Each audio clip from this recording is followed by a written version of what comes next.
Our next speaker, Claudia De La Cruz, who was a presidential candidate for the Party for Socialism and Liberation. She is an activist and educator and former co-executive director of the People's Forum, which was an important cultural and political space in New York City. She's been involved for many, many years in peace activism. So I'm super excited to have you here. Claudia, over to you. Thank you so much, Mikaela. And thank you everyone for joining us today. Good morning, good evening, good afternoon, depending on what side of the world you are in. And I want to start just by saying that we are definitely in a historic and decisive moment for humanity and the planet.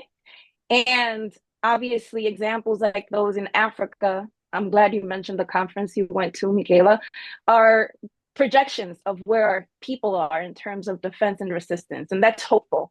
Every and any time our people are fighting imperialism anywhere in the world is a hopeful time. And so we know that obviously our conversation is about global conflict and what the Trump administration brings. And we are clear that Trump is a product of capitalism and US imperialism.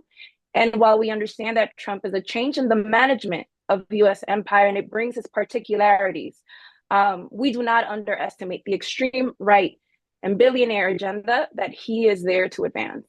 We cannot predict, as comrades have mentioned, what Trump will do, but based on his first term and the way in which he's organizing his administration, there is no doubt that Trump will intensify US imperialist offensive internationally and will continue to attack the working class and the most historically marginalized communities in the United States. We cannot isolate Trump from the brutal insistence of the US ruling class to dominate the world. And that is it, is the US imperialist project that is for them at stake and is for us to defeat. We need to understand Trump in the context of the ruling class, the capitalists, US imperialism. And, you know, in this particular moment in history, I think Gaza has revealed a lot of things and has revealed precisely just how the political class in this country is utilized by billionaires and by warmongers. At all levels of the economic and political power, they have professed their support to continue the extermination of the Palestinian people and the expansion of war in the Middle East. Over $26 billion in 15 months. And this is all despite the majority of the population in the United States and the majority of people around the world demanding a ceasefire, demanding an arms embargo to Israel. Another example of how the ruling class is obviously very much aligned in warmongering and expanding war is their approach to China. We have to remember that when President Obama announced the pivot to Asia, it was a little bit unclear what he meant. The policy was slightly ambiguous, but under Trump, it became crystal clear.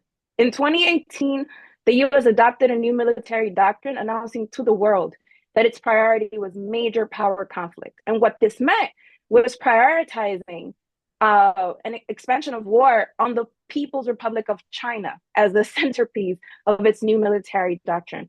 So when Biden came into office, rather than repudiating and going against this doctrine, what he did was embrace this new doctrine.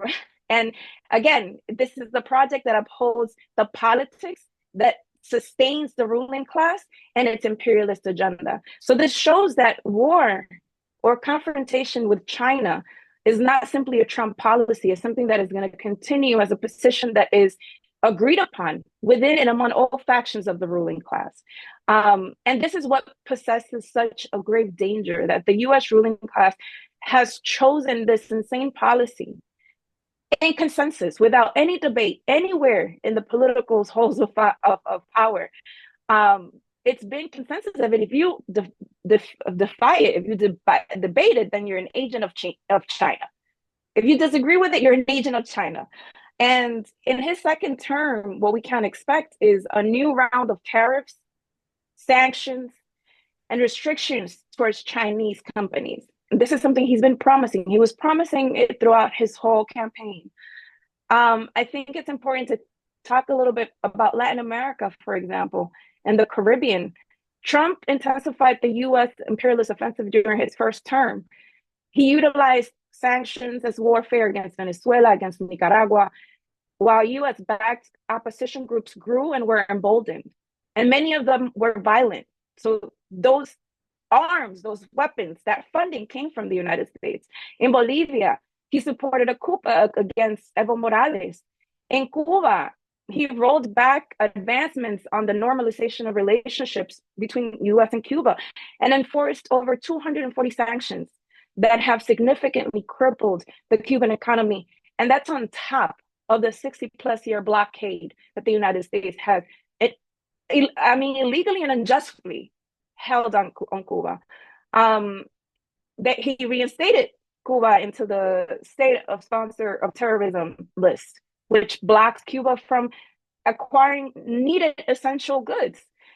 Haiti, which has suffered tremendously for their bravery in becoming an independent, the first Black independent nation in this continent, will continue to suffer under a Trump presidency. Trump supported the US-backed corrupt government of 𝐜𝐻𝐿 So a second term is likely to escalate US imperialist interventions across Latin America, is going to embolden far-right movements and governments like Milei in Argentina, like Bukele in El Salvador. It will worsen the economic and social instability in the region. It will tighten sanctions. Thomas mentioned that Walden and Jill as well. And I think it's important to understand that they will move to push the neoliberal project to undermine the regional efforts of integration that already exist, such as CELAC, ALBA TCP, which all have been contributions from mostly the Bolivarian Revolution of Venezuela to challenge US hegemony. I think inclusions of characters like Marco Rubio, who is obsessed. He is obsessed with dismantling leftist and socialist governments from China to Venezuela.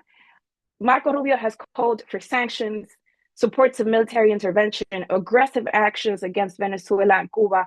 Rubio's appointment should alert us to what Trump plans to do in the continent and in the world. Trump's return to office is going to deepen the contradictions of US imperialism, deepening the exploitation of workers globally and in the United States. Trump's rhetoric around America first and enemy nations fuels xenophobia, which distracts from the shared struggles of workers at home and abroad. While US imperialism forces migration precisely through sanctions, blockades, political intervention, and the acceleration of climate crisis, Trump, Republicans, and Democrats alike blame and use immigrants as scapegoats for their economic and the social issues of the working class in the United States. And their deficiencies are obviously put aside. They don't talk about what creates this migration flow into the United States. It just justifies the strengthening of the militarization in the border, investing in criminalization and surveillance and persecution, and the detention of millions of immigrants.